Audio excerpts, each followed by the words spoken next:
ഒരു ശ്രീ ഞാൻ കേൾക്കുമ്പോൾ ഞാൻ തിരികെ എത്താം. ദയവായി തുടരുക. ബി.ജെ.പി നേതാവ് മുൻ കേന്ദ്രമന്ത്രി വി മുരളീധരൻ നമുക്കൊപ്പം ചേർന്നു. ശ്രീ വി മുരളീധരൻ, വലിയ തരത്തിലുള്ള വിമർശനം ബി.ജെ.പിയുടെ ഭാഗത്തുനിന്നും പ്രതിപക്ഷം കോൺഗ്രസിന്റെ ഒക്കെ ഭാഗത്തുനിന്ന് വരുമ്പോൾ CPM-ന്റെ മുൻ MLA ജില്ലാ കമ്മിറ്റി അംഗം അറസ്റ്റിലാകുന്നത് ഒരുപക്ഷെ ഇനിയും കൂടുതൽ ഉന്നതർ ഇതിനകത്ത് ഉണ്ടെങ്കിൽ അത് വളരെ പ്രധാനപ്പെട്ട പേരുകൾ അങ്ങനെ ബി.ജെ.പി ആരോപിക്കുന്നുണ്ടോ ഈ നിമിഷത്തിൽ? അല്ല, ഞാൻ ഒന്നും ആരോപിക്കുന്നില്ല. ഞാൻ ആദ്യം മുതലേ പറഞ്ഞിരുന്നത്, നമ്മള് BJP നേരത്തെ തന്നെ സൂചിപ്പിച്ചിരുന്നത്, ഇതിൽ CPM നിയോഗിച്ചിട്ടുള്ള ആളുകളാണ് ഇവരെല്ലാവരും, പാർട്ടി നേതാക്കന്മാർ. മാത്രമല്ല മുഖ്യമന്ത്രി പറഞ്ഞിരുന്നത് എന്താ, ഇത് ഉദ്യോഗസ്ഥന്മാരുടെ വീഴ്ചയാണെന്നാണ്.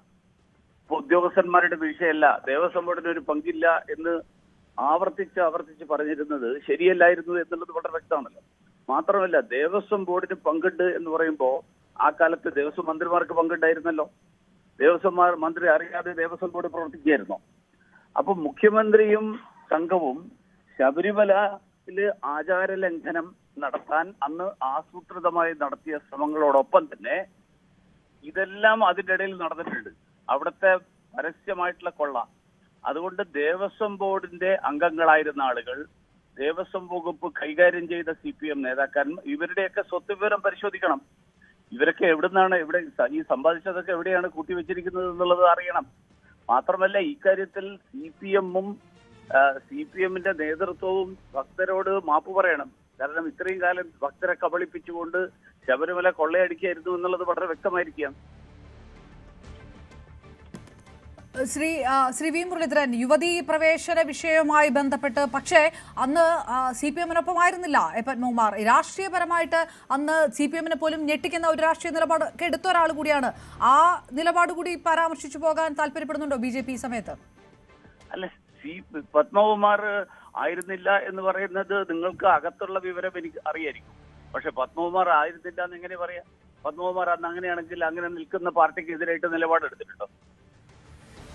അതൊന്നും ചെയ്തിട്ടില്ല. ആയിരുന്നില്ല എന്നത് സുഹൃത്തുക്കളോട് പറഞ്ഞിട്ടുണ്ടാവുമായിരിക്കും, അതിൽ കാര്യമൊന്നുമില്ല. CPM-ൽ ഭക്തരായിട്ടുള്ള വിശ്വാസികളായിട്ടുള്ള ആളുകൾ എങ്ങനെയാ CPM-ൽ നിൽക്കുക? വിശ്വാസം ഇല്ലാത്ത ആൾക്കാരാണ്, ഈശ്വര വിശ്വാസം ഇല്ലാത്തവരല്ലേ.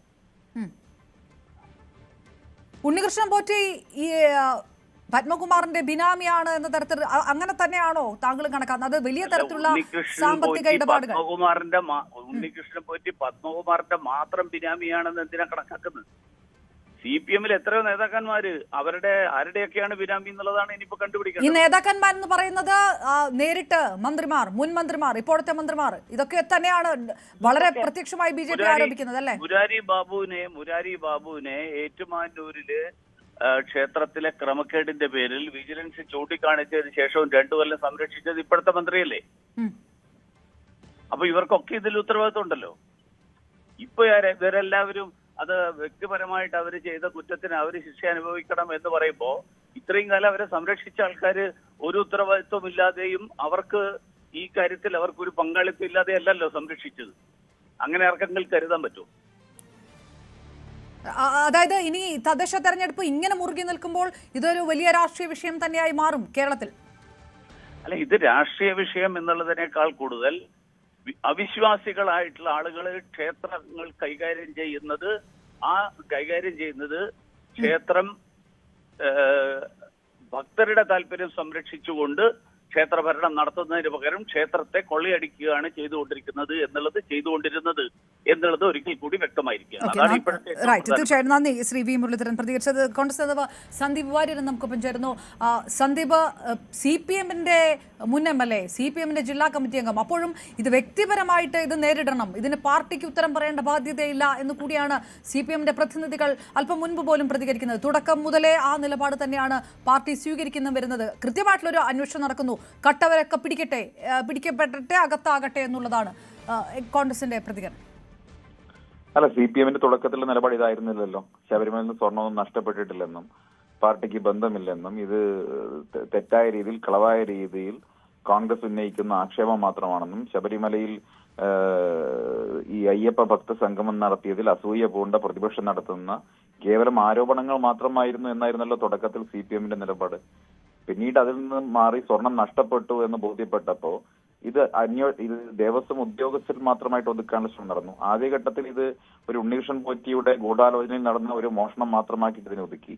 അതിനുശേഷം ഇത് ദേവസ്വം ബോർഡ് ഉദ്യോഗസ്ഥരിൽ മാത്രമായിട്ട് ഒതുക്കാൻ ശ്രമിച്ചു. അവസാനം വാസുവിൽ അന്വേഷണം എത്തി. വാസുവിൽ നിന്ന് പത്മകുമാറിലെത്തി. ഈ വാസുവും പത്മകുമാറും CPM-ന്റെ നേതാക്കന്മാരാണ്. വാസു CPM-ന്റെ പഞ്ചായത്ത് പ്രസിഡന്റായിരുന്നു. ഗുരുദാസിന്റെ APS ആയിരുന്നു. പത്മകുമാർ MLA ആണ്. CPM-ന്റെ നേതാവാണ്. സമ്മന്നിതനായിട്ടുള്ള നേതാവാണ്. ഇനി പ്രശാന്ത് അടക്കമുള്ളവർ ഇതുമായി ബന്ധപ്പെട്ട് നിയമ നടപടികൾ നേരിടേണ്ടതുണ്ട്. CPM നേതാവാണ്. അപ്പൊ ഒരുപാട് CPM നേതാക്കളിലേക്ക് അന്വേഷണം ഇനിയും എത്തുകയും നിലവിൽ തന്നെ CPM നേതാക്കൾ അറസ്റ്റിലാവുകയും ചെയ്തപ്പോ ഈ ശബരിമല നടന്നിട്ടുള്ള സ്വർണ്ണ മോഷണത്തിന് പുറകിൽ CPM-ന് പങ്കുണ്ട് എന്ന കോൺഗ്രസിന്റെ ആരോപണം ശരിവെച്ചിരിക്കുകയാണ്. പ്രതിപക്ഷത്തിന്റെ ആരോപണം ശരിയാണെന്ന് വന്നിരിക്കുകയാണ്. ഇത് അന്വേഷണം ഹൈക്കോടതിയുടെ മേൽനോട്ടത്തിൽ നടന്നതുകൊണ്ട് മാത്രം ഒരു സ്പെഷ്യൽ ഇൻവെസ്റ്റിഗേഷൻ നടത്തിയത് കൊണ്ട് മാത്രമാണ് ഇത്രയെങ്കിലും എത്തിയിട്ടുള്ളത്. ഞങ്ങൾ അതുകൊണ്ട് തന്നെയാണ് നേരത്തെ ഹൈക്കോടതി പറഞ്ഞതുപോലെ ഈ മോഷണത്തിന് പുറകിൽ അന്താരാഷ്ട്ര മാനങ്ങളും അതുപോലെ തന്നെ വലിയ ഗൂഢാലോചനയും നടന്നിട്ടുണ്ട് എന്നുള്ളത് കൊണ്ട് അന്വേഷണം ബഹുമാനപ്പെട്ട ഹൈക്കോടതിയുടെ മേൽനോട്ടത്തിൽ CBI പോലെ ഏജൻസി അന്വേഷിക്കേണ്ടതുണ്ട് എന്ന നിലപാട് കോൺഗ്രസ് സ്വീകരിച്ചിട്ടുള്ളത്. ആ നിലപാട് ശരിയാണെന്നാണ് ഇപ്പോ നടക്കുന്ന അന്വേഷണവും ഇതുമായി ബന്ധപ്പെട്ട് നടക്കുന്ന CPM നേതാക്കന്മാരെ അറസ്റ്റുമൊക്കെ സൂചിപ്പിക്കുന്നത്. എന്തായാലും അയ്യപ്പന്റെ മുതൽ കട്ടെടുത്തതിൽ അയ്യപ്പന് ഭക്തർ സമർപ്പിച്ചിട്ടുള്ള കോടിക്കണക്കിന് രൂപയുടെ സ്വർണം കവർന്നെടുത്തതിൽ CPM-ന് പങ്കുണ്ട് എന്നുള്ള കാര്യം പകൽ പോലെ വ്യക്തമായിരിക്കുകയാണ്. CPM നേതാക്കന്മാരാണ് ജയിലിലായിരിക്കുന്നത്. CPM-ന്റെ ഈ നേതാക്കന്മാർ ദേവസ്വത്തിന്റെ പ്രതിനിധികളായിട്ട് ഉണ്ടായിരുന്നവർ ഈ മോഷണത്തിന് പുറകിൽ പ്രവർത്തിച്ചിട്ടുണ്ടെങ്കിൽ തീർച്ചയായിട്ടും CPM നേതൃത്വം അറിയാതെ ദേവസ്വം മന്ത്രിമാരറിയാതെ ഇത് നടക്കില്ല എന്നുള്ളത് ഒരു വസ്തുതയാണ്. അതുകൊണ്ട് ഇനി അറസ്റ്റും മറ്റ് നടപടിക്രമങ്ങളും ഒക്കെ എത്തേണ്ടത് AKG സെന്ററിലേക്കാണ്. AKG സെന്ററിലേക്ക് അന്വേഷണം എത്തണമെങ്കിൽ തീർച്ചയായിട്ടും ഹൈക്കോടതിയുടെ മേൽനോട്ടത്തിലുള്ള ഒരു CBI അന്വേഷണത്തിലേക്ക് എത്തേണ്ടതുണ്ട് എന്നാണ് ഞങ്ങൾ കരുതുന്നത്. അതല്ലെങ്കിൽ പിണറായി വിജയന്റെ പേറോളിലുള്ള ഈ ഉദ്യോഗസ്ഥർ തമ്മിൽ കനത്ത സമ്മർദ്ദം ഉണ്ടാക്കാനുള്ള സാധ്യതയും ഞങ്ങൾ കാണുന്നു. എന്തായാലും അന്വേഷണം നടക്കുകയും സത്യം പുറത്തുവരികയും ചെയ്യട്ടെ എന്നാണ് ഞങ്ങൾ ആഗ്രഹിക്കുന്നത്. ശബരിമല ശാസ്താവിന്റെ ആ ഭക്തർ സമർപ്പിച്ചിട്ടുള്ള സ്വർണ്ണ മുതൽ കട്ടെടുത്ത ഒരാൾ പോലും ശിക്ഷിക്കപ്പെടാതെ പോകരുത്. ഒരുപാട് ഭക്തരുടെ ഹൃദയ വികാരങ്ങളെ വ്രണവേൽപ്പിച്ചുകൊണ്ടാണ് ഈ കളവ് നടന്നിരിക്കുന്നത്, മോഷണം നടന്നിരിക്കുന്നത്. നേരത്തെ അവിടെ ആചാരലംഘനം നടത്തി ശബരിമലയെ തകർക്കാൻ ശ്രമിച്ചവരാണ് CPM. ഇപ്പോ ശബരിമലയുടെ അവസാനത്തെ മുതലും അടിച്ചുകൊണ്ടുപോയി അവിടുന്ന് മോഷ്ടിച്ചു കൊണ്ടുപോയി ശബരിമലയെ തകർക്കാനുള്ള ഗൂഢശ്രമത്തിന് പുറകിലും ഇതേ ദുഷ്ടശക്തികളാണ് CPM. അല്ല സന്ദീപ്, ഈ തെരഞ്ഞെടുപ്പ് നിൽക്കുന്ന സാഹചര്യത്തിൽ സ്വാഭാവികമായിട്ടും CPM മുൻപെന്ത് പറഞ്ഞാലും ഇപ്പോഴും പറയുന്നത് ഈ സർക്കാർ ഭരിക്കുമ്പോൾ അന്വേഷണം ഇതാ പാർട്ടിക്കാരെ പോലും ഒഴിവാക്കുന്നില്ല, അവർ കട്ടിട്ടുണ്ടെങ്കിൽ അവരെയും പിടിക്കുകയാണ്, അതാണല്ലോ അന്വേഷണത്തിന്റെ സുതാര്യത ഉണ്ടാകും എന്ന് പറഞ്ഞത് എന്ന് മന്ത്രി പോലും നേരത്തെ പറയുകയുണ്ടായി. N. വാസുവിന്റെ അറസ്റ്റുമായി ബന്ധപ്പെട്ട് സ്വാഭാവികമായിട്ടും അത് വീണ്ടും ആവർത്തിക്കാനായിരിക്കും സാധ്യത. അങ്ങനെ അന്വേഷണം നടക്കുന്നത് CPM സർക്കാരിന്റെ കീഴിലല്ലല്ലോ. അന്വേഷണം കീഴിൽ നടക്കില്ലായിരുന്നല്ലോ. ബഹുമാനപ്പെട്ട ഹൈക്കോടതിയുടെ ഇടപെടലിനെ തുടർന്ന് ഹൈക്കോടതിയുടെ മേൽനോട്ടത്തിൽ നടക്കുന്ന പ്രത്യേക അന്വേഷണമല്ലേ. ഇതിൽ സർക്കാരിന് എവിടെയാണ് റോളുള്ളത്? അതുകൊണ്ട് തന്നെ ഇത് സർക്കാർ ഏതെങ്കിലും തരത്തിൽ ഇതിന്റെ ക്രെഡിറ്റ് എങ്ങനെയാണ് എടുക്കുന്നത്? മറിച്ച് സർക്കാർ അന്വേഷണത്തെ ഡീറെയിൽ ചെയ്യാൻ ശ്രമിച്ചവരാണ്. ഓരോ ദിവസവും ദേവസ്വം മന്ത്രി പത്രസമ്മേളനം വിളിച്ച് ഡിക്റ്റേറ്റ് ചെയ്യുന്നില്ലേ അന്വേഷണ സംഘത്തോട് ആരെ അറസ്റ്റ് ചെയ്യണം, ആരെ ചോദ്യം ചെയ്യണമെന്ന്. അതിലപ്പുറം അന്വേഷണ സംഘത്തെ സമ്മർദ്ദത്തിലാക്കാൻ CPM നേതൃത്വവും ദേവസ്വം മന്ത്രിയും നടത്തിയ ശ്രമത്തിനപ്പുറം എങ്ങനെയാണ് ഇവർക്ക് ഇതിൽ ക്രെഡിറ്റ് എടുക്കാൻ സാധിക്കുന്നത്? ക്രെഡിറ്റ് അല്ല, ഈ മോഷണത്തിന്റെ ക്രെഡിറ്റ് CPM-ന്റേതാണ്. CPM ആണ് ഈ മോഷണത്തിന് പുറകിലുള്ളത്. CPM നേതൃത്വമാണ് ശബരിമല കോടിക്കണക്കിന് രൂപ സ്വർണം മോഷ്ടിച്ചിരിക്കുന്നത്. അത് പകൽ പോലെ വ്യക്തമായിരിക്കുകയാണ്. ഒറ്റ കാര്യം കൂടെ ശ്രീ സന്ദീപ് വാര്യർ, സ്വാഭാവികമായിട്ടും ഇത് കോൺഗ്രസിന്റെ ജനറൽ സെക്രട്ടറി